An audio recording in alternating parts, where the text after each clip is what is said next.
Salut à tous et bienvenue dans cette vidéo, j'espère que vous allez bien. C'est Manu et aujourd'hui on va voir ensemble comment utiliser Snapchat pour attirer du trafic en masse et on va voir également ensemble comment on a réussi avec mon agence et mon équipe à toucher près de 15 millions de personnes grâce à la publicité Snapchat. Si vous n'êtes pas encore abonné, n'hésitez pas à vous abonner juste en dessous de cette vidéo, à activer la cloche, à mettre un petit pouce bleu et nous on se retrouve juste après l'introduction.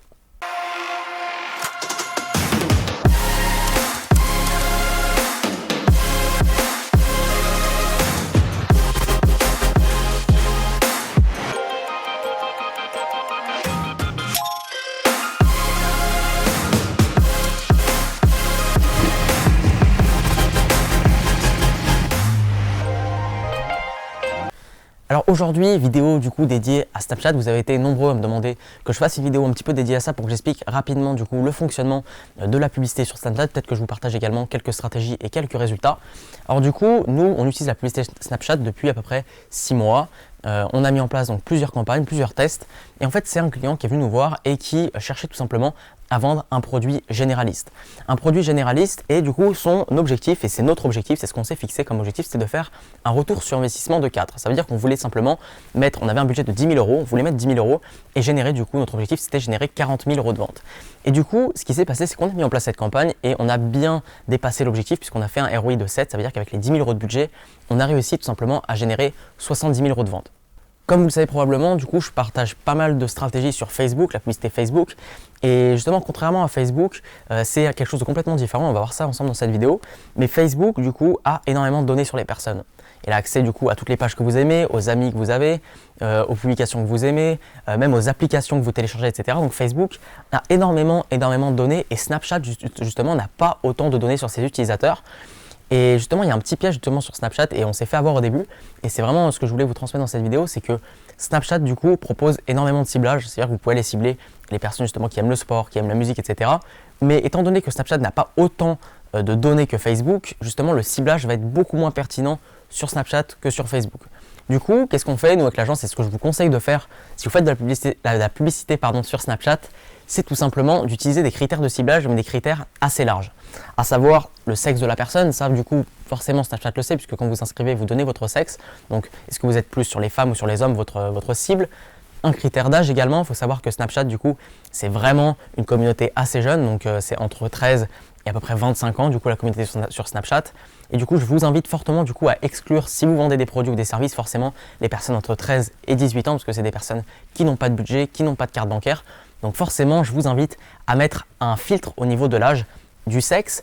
Et également, si vous vendez des produits ou des services, on a fait plusieurs tests et il s'avère que quand on met le critère Wi-Fi, c'est-à-dire qu'on va sélectionner uniquement les personnes qui sont sur Snapchat en Wi-Fi, on va avoir de bien meilleurs résultats. Pourquoi?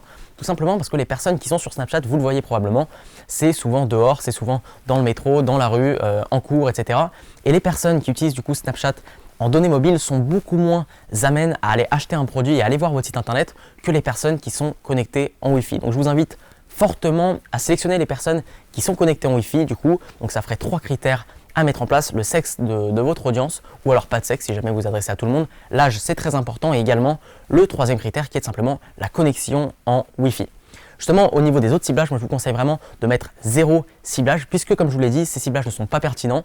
On a fait quelques tests du coup avec des ciblages sur Snapchat et il s'avère uniquement que le prix augmente mais la pertinence et la rentabilité du coup baissent. Donc je vous invite fortement à utiliser uniquement les 3 ciblages que je viens de vous donner. Au niveau du coût, justement, quand on compare à Facebook, je parle souvent du coup de l'ICPM ou du CPM. C'est simplement l'indicateur qui fait le lien entre le coût de vos publicités et les personnes que vous touchez. L'ICPM, c'est le coût que vous allez payer à chaque fois que vous allez toucher 1000 personnes. Il faut savoir que sur Facebook, du coup, je vous l'avais dit, mais c'est entre 5 et 20 euros, alors que sur Snapchat, on est entre 40 centimes et 60 centimes. Donc pas besoin de vous faire un dessin, vous voyez très bien que sur Snapchat, c'est beaucoup moins cher de toucher des personnes et donc c'est beaucoup plus simple d'avoir un meilleur retour sur investissement.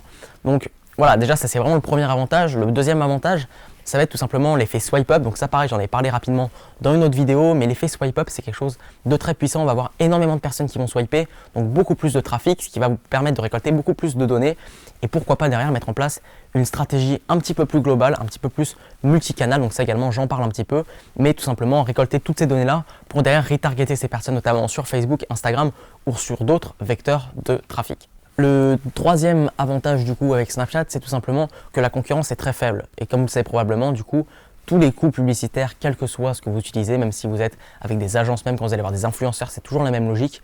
Plus il y a de concurrence et plus vous allez payer cher. Plus il y a d'annonceurs qui souhaitent annoncer et plus vous allez payer cher. Et jusqu'à maintenant, en tout cas, je ne sais pas combien de temps ça va durer, mais sur Snapchat, il n'y a pas énormément de concurrence.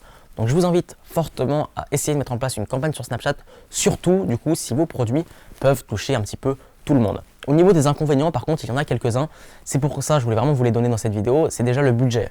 Snapchat, du coup, n'autorise pas de créer des campagnes pour les personnes ou les annonceurs qui dépensent moins de 50 € par jour. Donc forcément, du coup, il faut déjà avoir un petit budget pour tester la publicité sur Snapchat. Vous pouvez cependant tout simplement lancer une campagne à 50 € par jour et puis l'arrêter quand vous voulez. Donc par exemple, si vous lancez une campagne le matin à 50 € par jour et que vous l'arrêtez à midi, vous allez déjà avoir dépensé à peu près 25 €, mais vous pouvez tout simplement arrêter la campagne et ça vous permet déjà de toucher plusieurs milliers de personnes et donc d'avoir forcément des retours intéressants.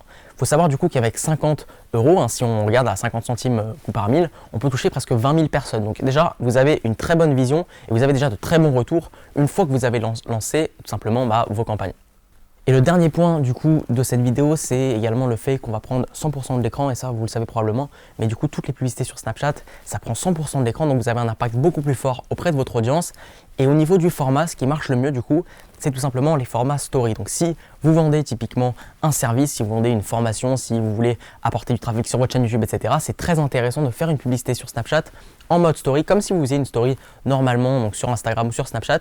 Pourquoi? Tout simplement parce que les publicités sont intercalées entre des stories de personnes. Donc si vous êtes sur Snapchat et que vous regardez les stories de vos amis et qu'à un moment donné vous allez avoir une publicité, et si vous êtes au format story, en fait ce qui est hyper intéressant, c'est que les utilisateurs ne vont même pas se rendre compte que vous êtes une publicité, puisque vous allez être intercalé avec des stories. Donc si vous utilisez le mode story, vous pouvez tout simplement toucher beaucoup plus vos utilisateurs, et donc on perd un petit peu cet effet publicité qui est ultra intéressant. Donc voilà un petit peu pour cette vidéo. C'était une vidéo un petit peu rapide où j'explique du coup les avantages et les inconvénients de Snapchat. Je vous conseille fortement d'utiliser, en tout cas d'essayer ce vecteur de publicité, surtout si vous vendez des produits ou des services qui sont un petit peu adressés à tout le monde. Donc je vous invite à le faire. Si vous avez des questions, n'hésitez pas à me le mettre en commentaire, surtout également à vous abonner juste en dessous, à mettre un petit pouce en l'air si vous avez aimé cette vidéo. Je vous remercie d'avoir regardé cette vidéo jusqu'ici et je vous dis à bientôt. C'était Manu, ciao.